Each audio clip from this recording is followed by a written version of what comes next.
ദീപി എന്തായി കാണിച്ചത്? എന്തിനാ അവിടെ തല്ലിയത്? തല്ലാതെ പിന്നെ ഞാൻ എന്ത് വേണമായിരുന്നു? ക്ഷമയ്ക്കൊരു പരിധിയുണ്ട് ഗീത. കാര്യം പറഞ്ഞാൽ മനസ്സിലാക്കണം, അല്ലാതെ വാശി പിടിക്കുകയല്ല വേണ്ടത്. അത് തന്നെ എനിക്കും പറയാനുള്ളത്. കാര്യം പറഞ്ഞാൽ മനസ്സിലാക്കാനുള്ള ക്ഷമയും വിവേകവും ഒക്കെ വിപിയും കാണിക്കണമായിരുന്നു. അപ്പുവിന്റെ ഭാഗത്തുനിന്ന് ഇങ്ങനൊരു സമീപനമേ ഉണ്ടാവൂന്ന് ആദ്യമേ ഞാൻ പറഞ്ഞതല്ലേ. എന്നിട്ട് വിപി കൂടി അവളെ പ്രൊവോക്ക് ചെയ്യാൻ ശ്രമിച്ചെന്തിനാ? നോക്കൂ ഗീത, ഒരാളെ കാര്യം പറഞ്ഞ് മനസ്സിലാക്കാനുള്ള കഴിവും സാമർഥ്യമൊക്കെ എനിക്കുണ്ട്. കഴിഞ്ഞ 10-25 വർഷമായിട്ട് ഞാൻ ഈ തൊഴിലാണ് ചെയ്തുകൊണ്ടിരിക്കുന്നത്. പറയാവുന്ന രീതിയിലെല്ലാം ഞാൻ അവളെ കാര്യം പറഞ്ഞ് മനസ്സിലാക്കാൻ ശ്രമിച്ചതല്ലേ. എന്നിട്ട് അതൊന്ന് ഉൾക്കൊള്ളാനോ അനുസരിക്കാനോ അവൾ തയ്യാറായില്ലല്ലോ. മറിച്ച് വാശി പിടിച്ച് എന്നെ ഇറിറ്റേറ്റ് ചെയ്യാനല്ലേ നോക്കിയത്. അപ്പൊ പിന്നെ ഇങ്ങനെ റിയാക്ട് ചെയ്യാനേ കഴിയൂ. വിപി ഇങ്ങനെ റിയാക്ട് ചെയ്തത് കൊണ്ട് ഇപ്പൊ പ്രശ്നങ്ങളെല്ലാം ഒതുങ്ങിയോ? ഇല്ലല്ലോ, കൂടുതൽ വഷളാകുകയല്ലേ ചെയ്തത്. ഇനി അപ്പുവിന് വാശി കൂടും. പറഞ്ഞു തിരുത്താൻ പറ്റാത്ത വിധം ഈ പ്രശ്നം കോംപ്ലിക്കേറ്റഡ് ആവും. ഇപ്പൊ അതാ എന്റെ പേടി. ഓക്കെ, എങ്കിൽ താൻ തന്നെ ഒരു വഴി പറ, ഞാൻ അതേപടി ചെയ്യാം. നോക്ക്, വിപി കുറച്ചുകൂടി ക്ഷമയോടുകൂടി ഡീൽ ചെയ്യാനാ ആദ്യം ശ്രമിക്കേണ്ടത്. ഒരു ട്രെയിനറിന്റെ പെർസ്പെക്റ്റീവിലൂടെ അല്ല, ഒരു അച്ഛനായി നിന്ന് അവളെ മനസ്സിലാക്കാനും കേൾക്കാനും ശ്രമിക്കണം. ഞാനൊരു അച്ഛൻ മാത്രമല്ല, സമൂഹത്തിൽ നിലയും വിലയുള്ള ഒരാളാണ്. അങ്ങനെ ഒരാളുടെ മകള് ഇതുപോലെ സെൻസ്ലെസ് ആയ ഒരു ആവശ്യവുമായി നാളെ സൊസൈറ്റിയിൽ ഇറങ്ങിയാൽ ആൾക്കാരോട് ഞാൻ എന്ത് സമാധാനം പറയും? എന്നെ ബഹുമാനിച്ചവരും സ്നേഹിച്ചവരും ഒക്കെ എന്റെ മുഖത്ത് നോക്കി ചിരിക്കില്ലേ? മോളെ തോന്നിയ പോലെ ജീവിക്കാൻ പഠിപ്പിച്ചതിന്റെ കുഴപ്പമാണെന്നൊക്കെ പറഞ്ഞ് ഒളിഞ്ഞും തെളിഞ്ഞൊക്കെ എന്നെ പരിഹസിക്കില്ലേ?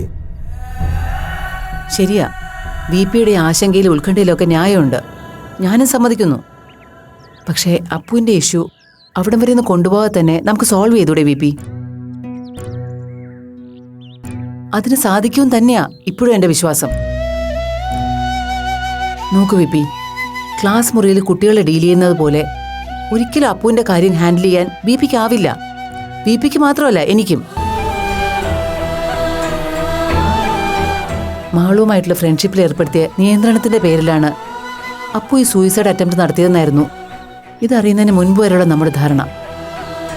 പക്ഷേ സത്യം അതല്ലെന്ന് നമ്മൾ തിരിച്ചറിഞ്ഞ സ്ഥിതിക്ക് നമ്മുടെ ഭാഗത്തുനിന്ന് കുറച്ച് കൂടുതൽ കെയർ ആൻഡ് അറ്റൻഷൻ അവൾക്ക് വേണം. നമ്മളുകൂടെ അവളെ മനസ്സിലാക്കാതെ പോയാൽ അവൾ ഇനിയും വല്ല അബദ്ധവും കാണിച്ചാലോ എന്ന് അതിന്റെ പേടി.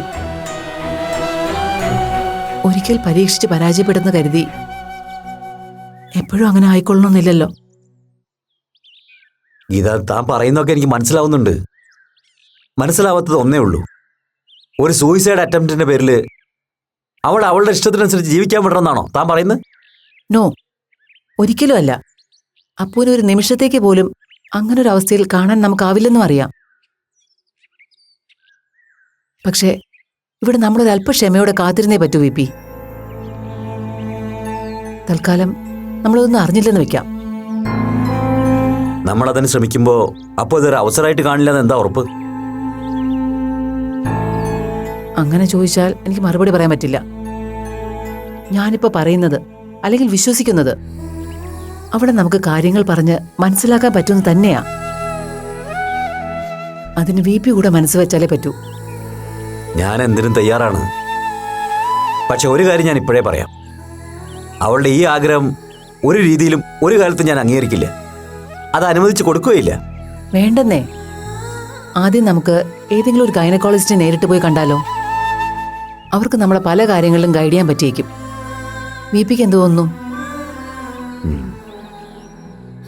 വിപി വിഷമിക്കണ്ട, എല്ലാം നമ്മൾ വിചാരിച്ച വഴിക്ക് തന്നെ വരും. സമാധാനിക്ക്.